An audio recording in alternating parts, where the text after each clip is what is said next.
Bharatiya Janata party तो अभी तो आपको बता तो दिए, पार्टी तो हमारी बची हुई है। प्रधानमंत्री बिहार में 2015 के चुनाव में 42 आम सभा किए थे और सीट आई थी 53। वो अपना देखे कि 2024 में कहां जाएंगे। अरे आप तो धन बल का प्रयोग कर रहे हैं। महाराष्ट्र में क्या किया आपने, दिल्ली में अभी आप क्या कर रहे हैं, झारखंड में क्या कर रहे हैं, मध्य प्रदेश में क्या किया था आपने।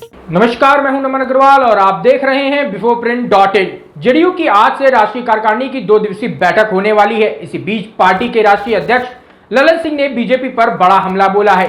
मणिपुर में जेडीयू विधायकों की टूट पर उन्होंने कहा कि प्रधानमंत्री धनबल का प्रयोग कर रहे हैं।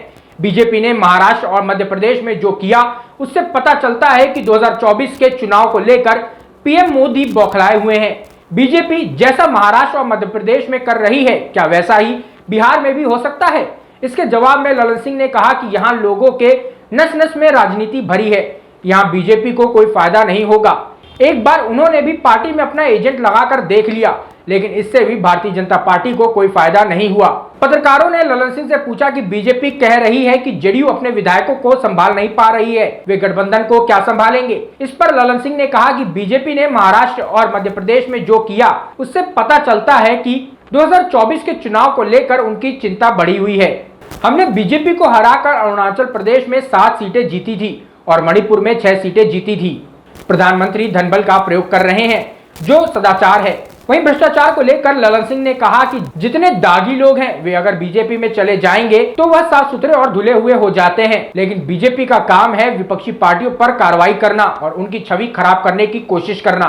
ललन सिंह ने कहा कि 2023 में जेडीयू राष्ट्रीय पार्टी बनेगी। बीजेपी इसे रोकने के लिए कितनी भी कोशिश कर ले, कोई फायदा नहीं होने वाला है। 2024 की चिंता बीजेपी को करनी चाहिए क्योंकि जुमलेबाज देश से विदा हो रहे हैं। भारतीय जनता पार्टी तो अभी तो आपको बता तो दिए, पार्टी तो हमारी बची हुई है। प्रधानमंत्री बिहार में 2015 के चुनाव में 42 आम सभा किए थे और सीट आई थी 53। वो अपना देखे कि 2024 में कहां जाएंगे। सर, एक बीजेपी ने ये आरोप लगाया है कि जब आपने पार्टी के विधायक नहीं संभाल पा रही है जेडीयू, तो पूरा गठबंधन कैसे करेगी, कैसे उनके बातों में। अरे आप तो धन बल का प्रयोग कर रहे हैं। महाराष्ट्र में क्या किया आपने, दिल्ली में अभी आप क्या कर रहे हैं, झारखंड में क्या कर रहे हैं, मध्य प्रदेश में क्या किया था आपने। ये सब देख रहा है, देश देख रहा है।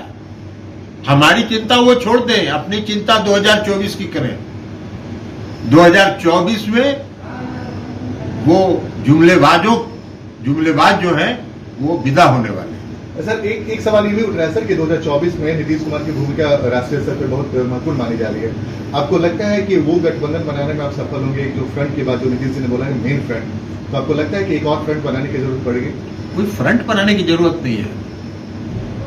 हम लोगों का यह प्रयास है कि हम सभी दलों को एक मंच पर लाएं और एकजुट होकर भारतीय जनता पार्टी के खिलाफ चुनाव लड़ें। सभी दल में कांग्रेस भी रहेगी। सभी दल का मतलब आपको अलग अलग, आपके बारे में आपको अलग अलग बताएं क्या? कौन पोर्टल में, किस पोर्टल में, किस पोर्टल से? News for nation. News for nation से, तो इसलिए कुछ आप उसमें अपना एंगल लगाना चाह रहे होंगे। किसी पार्टी का मतलब होता है, सभी पार्टी का मतलब होता है उसमें सभी पार्टी। सर, नीतीश जी ने कहा सभी पार्टी का मतलब होता है सभी पार्टी। आपकी व्याख्या से हम व्याख्या नहीं करें। सर, झारखंड या मणिपुर, हम जो भी सीट वहां जीते, अरुणाचल में हम 7 जीते, मणिपुर में 6 जीते और दोनों राज्यों में हमने सीधे भारतीय जनता पार्टी को हराकर चुनाव जीता। अरुणाचल प्रदेश में जो हुआ 2020 में, वो गठबंधन धर्म का जो नैतिकता का पाठ ये लोग पढ़ा रहे हैं, भारतीय जनता पार्टी के लोग, वो गठबंधन धर्म का धर्म निभा रहे थे और इसलिए हमारे 7 में से 6 विधायकों को उन्होंने बाद में तोड़ा और एक को अभी मिला है। लेकिन मणिपुर में जो कुछ हुआ वो धन बल का प्रयोग हुआ और प्रधानमंत्री जी आजकल भ्रष्टाचार और सदाचार दोनों की परिभाषा बदल रहे हैं। जहां धन बल का प्रयोग जो कर रहे हैं वो सदाचार है और विपक्षी पार्टियां अगर 2024 के चुनाव को लेके अगर एक मंच पर आ रही है तो वो भ्रष्टाचार है। वाह! तो प्रधानमंत्री जी भ्रष्टाचार और सदाचार का आजकल परिभाषा बदल रहे हैं। जितने दागी लोग भारतीय जनता पार्टी में चले जाएं वो साफ सुथरे धुले हो जाएंगे। सर एक सवाल ये भी है सर कि चूंकि नीतीश कुमार की भूमिका राष्ट्रीय स्तर पर बढ़ने वाली है, तो आपको लगता है कि जो आपके पार्टी के विधायकों के साथ हो रहा है झटका है? वो जितना चाहे प्रयास कर ले, लेकिन जनता दल यूनाइटेड राष्ट्रीय पार्टी बनेगी 2023 में। और सर कहीं बढ़ सकता है हर जगह। ये महाराष्ट्र में जो उन्होंने किया उसका भी असर देश में पड़ रहा है।